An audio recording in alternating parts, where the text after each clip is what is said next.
Здравствуйте, друзья! В эфире Геоэнергетика Инфо, с вами Радайкин Максим. Я Борис Марцинкевич, всем добрый день. Росатом начал основные бетонные работы на площадке строительства первой атомной станции малой мощности в Узбекистане. Борис Леонидович, что означает строительство данной АЭС для Росатома? Почему малой мощности? Что это будет за АЭС? И какая она будет? Значимость. Давайте по порядку. Значимость для Центральной Азии – это первая атомная электростанция, постсоветская. Давайте так, наверное, сформулируем. В Средней Азии атомную электростанцию мы строили. Называлась она БН-350, быстрый натриевый реактор. Реактор на быстрых нейтронах с натриевым теплоносителем, остановлен в 1999 году. Все это было до 1991 года для Центральной Азии, для Республики Узбекистан. Это первый проект, для Росатома в этом регионе тоже первый проект. Надеюсь, что в ближайшее время последует и второй, и третий. Действительно, необычная атомная электростанция. Я думаю, за ее строительством с вниманием будет следить весь атомный мир планеты. Впервые на одной площадке одновременно будет работать два гигаваттных блока ВВР-1000 третьего поколения. Сейчас объясню, что это такое. И два малых реактора на базе два малых энергоблока на базе реакторов Ритм-200Н, те самые реакторы, которые работают на наших атомных ледоколах, то есть имеют уже весьма серьезный объем безаварийных машин и часов, что, в общем-то, важно. Если говорить о том, как относится к этому конструктору этого реактора, я думаю, что это реактор для санаторных условий. Да, Узбекистан сейсмоопасен, но это точно не акватория Северного морского пути, где приходится маневрировать мощностью постоянно, где реакторы бьют сбоку, с носа и как угодно еще. Он рассчитан на работу при боковом крене до 45 градусов, при носовом до 30 градусов. Таких условий в Узбекистане точно не будет. Для чего вот такая комбинация? Два малых блока, два больших. Реактор Ритм-200Н сконструирован так, что может работать в проектном режиме на 30% мощности. То есть тот редкий случай, когда это маневренный атомный реактор, это действительно необходимо. Большие реакторы не любят, когда у них маневрируют мощностью. Да, французские выдерживают до 50% снижения, но не более 30 раз за время эксплуатации. То есть, мягко будет сказано, не любят. Вот такого оптимальный режим работы для атомных реакторов гигаваттного класса, 1000 мегаватт и выше, это 24 часа в сутки на одном уровне мощности. Реакторы Ритм-200Н частично эту проблему снижают, решают, так скажем. Часы пикового спроса реактора Ритм-200Н выходят на полную мощность, дальше они могут эту мощность снизить. Впервые вот такую атомная электростанция, которая балансирует сама себя. Так что интерес будет большой. Теперь, наверное, стоит сказать, что сегодня начались подготовительные работы. Ну, так скажем, как это прокомментировать? Узбекистан продолжил себе праздник Навруз, праздник весны. Первая атомная электростанция, да, это красиво.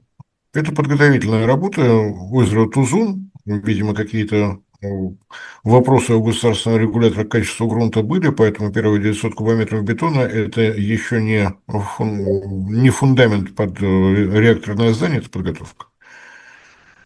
Соответственно, церемония заливки первого бетона именно под фундаментную плиту состоится в апреле. 900 кубометров – не самый большой объем. Я уверен, что справится совершенно спокойно. Теперь, что касается фразы, которая появилась в пресс-релизе как Росатома, так и УЗАтома, реактор ВВР-1000 поколение 3+. Вроде бы у нас к реакторам поколения 3+, должна относиться только флагманский проект Росатома ВВР-1200 и немножечко более усовершенствованная ВВР-ТОИ, тем не менее, у нас есть проект ВВР-1000, относящийся к поколению 3+. Поколение 3+, это маркетинговый ход, придуманный французскими атомщиками, когда они разработали проект АПР-1000. Реакторы поколения 3 – это реакторы, в которых учтены все риски тот опыт, который, к сожалению, был получен во время аварии на американской атомной электростанции Три Майл Айленд и во время катастрофы на Чернобыльской атомной электростанции, французы заявили, что у них еще более высокий уровень безопасности, это уже поколение 3+. На всякий случай напомню, что государственный регулятор Франции одобрил проект реактора ЭПР 1600 в 2006 году, и основная новинка в этой конструкции – это ловушка расплава. К сожалению, Минатом, да и Росатом в рекламу не сильно умеют. Утвержден в 2006 году, тогда же началось строительство на атомной электростанции Олкилоута в Финляндии, именно вот такого реактора с ловушкой расплава. Чуточку раньше, вот в 2006 году началось строительство в Финляндии, а в 2007 году был сдан первый энергоблок на атомной электростанции Тяньвань в Китае, проект ВВР 1428, ловушка расплава там уже была. То есть они это одобрили у себя в 2006 году, но в 2007 закончили строительство, поскольку строительство началось в 1999 году. Это о том, как соотносится наша школа атомной энергетики и французская. Ну, мое мнение, 1999 год был немножечко раньше. Ну, теперь решили вместо того, чтобы через черточку писать в ВВР 1000 черта, касая в обычных случаях 428, вот новое наименование ВВР 1000 третьего поколения. Почему выбор Узбекистана именно на ВВР 1000 проект 428, тоже очевидно. 428 проект разрабатывали совершенно конкретно для сейсмически опасных зон. С 2006 года первые два блока, десятилетием позже еще два блока, то есть количество безаварийных машин и часов, безотказных. Вот, я думаю, основная причина, почему Узбекистан сделал выбор в пользу именно этого проекта. Для тех, кто постарше, напоминаю, что в 1966 году было одно из самых разрушительных землетрясений в истории современной цивилизации в городе Ташкенте. В Узбекистане об этом прекрасно помнят, поэтому отобрали самый безопасный вариант. Так что, вот, что касается моих личных оценочных суждений, Узбекистан удивил настойчивостью, несмотря на всю вакханалию, которую одичавшие западные нетрадиционные партнеры устроили вокруг России. Контракт подписан, подробности мы не узнаем, по крайней мере, в ближайшее время. Сегодня подписано межправительственное соглашение, когда дойдет до подписания контрактных обязательств, тогда будет очевидно и по срокам, и по всему остальному. Что касается оборудования для малых блоков, оно уже производится, аванс от Узбекистана получен. Для тех, кто особо озабочен, повторяю, по малым блокам никакого межгосударственного кредита не предусмотрено, Узбекистан строит за свои. Могу еще раз повторить для тех, кто плохо слышит. Разговор о том, а что это Росатом строит в других странах, а не строит у нас в России, да потому что денег заплатили. Если кому-то плохо от того, что корпорация Росатом получила заказ и возможность развивать свои компетенции, ну, тогда будьте добры вам, к другим специалистам. Удивили тем, что вот такое решение о совмещении малых и крупных блоков на одной площадке впервые в истории мировой атомной энергетики они тоже взяли на себя, то есть они еще и рискуют. Удивляет комплексность подхода Узбекистана.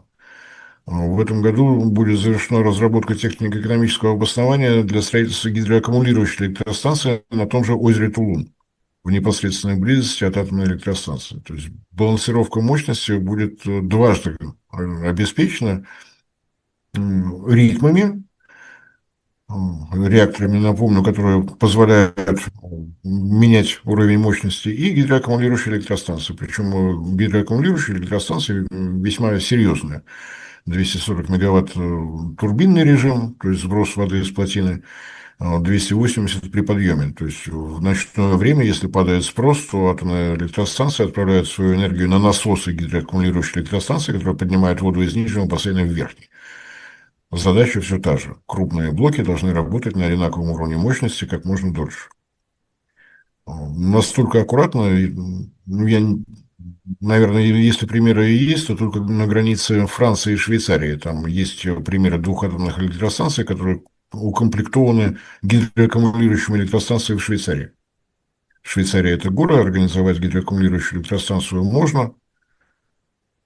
Чувствуют себя прекрасно. В Европе достаточно большая разница цен, разница тарифов дневного и ночного. Выглядит достаточно своеобразно. Дешевую электроэнергию Швейцария покупает у Франции ночью, включили насос и подняли воду. Утренний пиковый спрос Франция покупает дорогую электроэнергию у Швейцарии. При этом, почему довольны швейцарцы, это понятно. Купили дешевую электроэнергию, продали дорогую электроэнергию, вот наша прибыль. Довольны французы, потому что срок службы реакторов на этих двух электростанциях продлен автоматически. Именно потому, что они работают на 100% мощности все то время между перегрузкой топлива, плановыми ремонтами и так далее. У нас такой пример в Советском Союзе был. Игналинская атомная электростанция в Литве совмещена с Круонийской гидроаккумулирующей электростанцией в 130 километрах ниже. При этом мощность Круонийской гидроаккумулирующей электростанции, ну, она просто потрясающая. На Игналине, напомню, работали реакторы РБМК-1500, но поскольку были дополнены их проекты всеми системами безопасности, которые потребовала Чернобыльская авария, мощность была 1200, мощность та, которая была реализована на Круонийской гидроаккумулирующей электростанции, 1200 мегаватт. При этом там конструктивно есть места, где можно было бы разместить гидроагрегатов еще столько же. Вот такие примеры есть. Но они в любом случае относятся к прошлому веку, а в этом веке вот Узбекистан решил пойти по той же схеме. И, на мой взгляд, это такая забота о самих себе, чтобы все было хорошо, чтобы атомная электростанция работала как можно дольше и как можно более выгодно. По проекту объем выработки на атомной электростанции в Жизакской области будет давать порядка 15% энергобаланса всего Узбекистана. Остановится ли Узбекистан на одной атомной электростанции или продолжит? Там вроде бы геологи нашли уже место еще для одной атомной электростанции, но посмотрим. Пока по этому поводу информация только от братьев-геологов. Они иногда любят похвастаться, так скажем. Что еще удивляет? Я напомню, что такое план ГЛРО. Если брать весь объем финансирования, который был необходим для реализации плана, то на то, что связано непосредственно с электроэнергетикой, то есть электростанция, линии электропередач и так далее, ушло не более 8%. Остальные 92% – это формирование потребителей, строительство новых населенных пунктов, новых заводов, электрификация сельского хозяйства и так далее. Еще в прошлом году президент Узбекистана приезжал на место будущего строительства. Там же, в той же области, в том же районе планируется строительство сразу нескольких крупных потребителей, промышленных, сельскохозяйственных, при государственном софинансировании. То есть те идеи, которые были заложены в план ГРО, оказываются вполне применимы в 21 веке. Я сейчас хотел сказать, что неплохо было бы взять на вооружение и нам в России, но с большим трудом сдержался и этого не сказал. У нас как-то промышленность, потребители – это одна тема, строительство электростанции – это другая. В результате мы получаем то, что получаем. Нарастающие риски энергодефицита сразу в нескольких регионах России. В Узбекистане как-то подходит немножко иначе.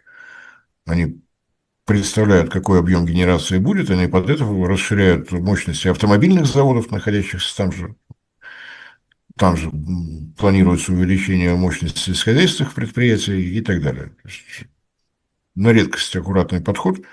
Будем надеяться, что все планы будут реализованы. Я намерен с вниманием следить не только за атомной частью, но и за тем, удастся ли построить гидроаккумулирующую электростанцию, удастся ли реализовать все промышленные и аграрные проекты в этой области с тем, чтобы сформировать ядро, так скажем, якорных потребителей, которые обеспечат надежную работу всей энергосистемы, не только, разумеется, отдельно взятой области, но и всей Республики Узбекистан. Борис Анисович, большое спасибо за комментарии. Друзья, подписывайтесь на наш канал в Макс, ссылка в описании и закрепленном комментарии. Там же будут реквизиты для желающих финансово поддержать наш проект, чтобы мы и дальше также бодро вещали на всех площадках без монетизации и исключительно благодаря вашей финансовой поддержке на Sponsor.ru. Спасибо, до новых встреч. Максим, я позволю себе исправить мой склероз. Начинать я должен был с того, чтобы поздравить атомщиков и Узбекистана, и, разумеется, России. Всех, кто причастен, разумеется, зовут имени Орджоникидзе, поскольку конвейерное производство реакторов «Ритм-200» будет продолжено. Всем спасибо за внимание, всем всего доброго.